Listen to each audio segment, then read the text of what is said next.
At the high level, LEGO Universe connects millions of LEGO fans together, brings them together to build, play, share together online, and connect them in new ways, and play with LEGO in a new way. What that really means is you can get in there, you can create your own minifigure, you adventure with that character, you get to play through this whole big epic backstory that we've got going on. You go on missions with other players, you trade with other players, and you collect stuff. And whatever you have collected from models and bricks, you go to your own little planet chunk, and you build maybe your own little castle, if that's what you want to build. Bring your worlds to life, right? That was the idea. You're gonna come in here and you're gonna bring these worlds to life. So how are you gonna do that? And we had models and you could build, but you could never make them come to life. And now it's like, oh, now it can do it. Whoa! Oh, castle, staircase. An 8-year-old can build a big castle that really looks impressive and has dragons that spits fire and everything, right? He can build that. He might not have the bricks in real life or the skill in real life to actually design that castle, but in LEGO Universe, he can bring that all to life. I'm building this really cool thing, and when I show it to you, you're gonna flip out. Not only are you gonna flip out, but then we can play together in that world. I have, words escape me. It's too cool. There's 3 different building experiences in the game. There is quick build. That's the fastest way of building.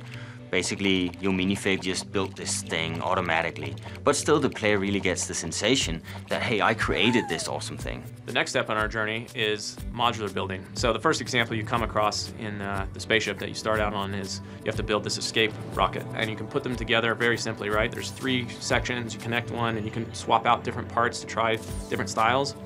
You're building a rocket no matter what, but your rocket's gonna look different than my rocket will. And so you have a little bit of customization and creativity starting to sneak in here, right? But it's still a very easy experience, very lightweight. You can kind of go in and out of it, no problems, right? And anybody can do it. And then, of course, we got the more creative experience, which is on your property. And here you can really do whatever you want. All the bricks that you have collected throughout the game, you can put together brick by brick and design exactly what you want. So that's the completely open-ended creative experience. Now you can put models out in that space that you've earned along the way, or you can also build something from scratch, right? Which takes us to the next level. So now we're getting into brick by brick building. So now we're actually at the point that's sort of the analog to real life Lego building, right? Where we're putting a brick together at a time. Then the final step on that is adding behaviors to your creations. There's a programming language that basically looks like puzzle pieces. And you can plop down all kinds of things, like when I get near something, when I get hit, any of those things. And then you can say, do all these different things, like break apart, or play this animation, or do this sound, or shake around, or turn sideways. There's just so many possibilities. And what I really can't wait to see is what are people gonna do with this really powerful language. What kind of games are they going to make inside of LEGO Universe? And I can't wait to see which of those come to the top, and kids are off playing that. I've seen scenarios where people will actually have a jumping puzzle where you can unleash a cage that opens up and a dinosaur runs out and starts fighting the other animals that you set up in your particular environment, and then you can go fight the dinosaur to defend the animals and stuff.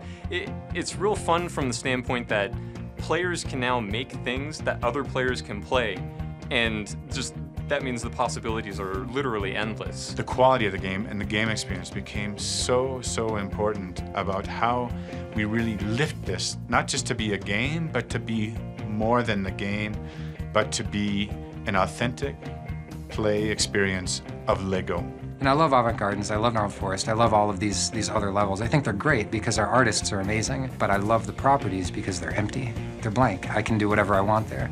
I can run around for 2 hours, smash a bunch of things, complete a bunch of missions, get a bunch of bricks, go to my property and build my own castle.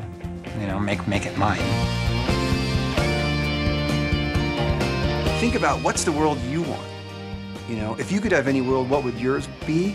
And then apply that when you're in the game so that when you get to the build part, you're ready to go, you've got some cool ideas, and then your friends can come over and you guys can play in your world. It's more than a game, really. It's a new way to play with LEGO into the next century. LEGO Universe is a game that people are going to want to play. And again, it's a game that's going to keep growing and growing and growing. Content, functionality, and it's up to the consumer to build what they want. So a lot of the game is also in their hands to build and create what they imagine, what they can do. It's just a fantastic game and everybody needs to play.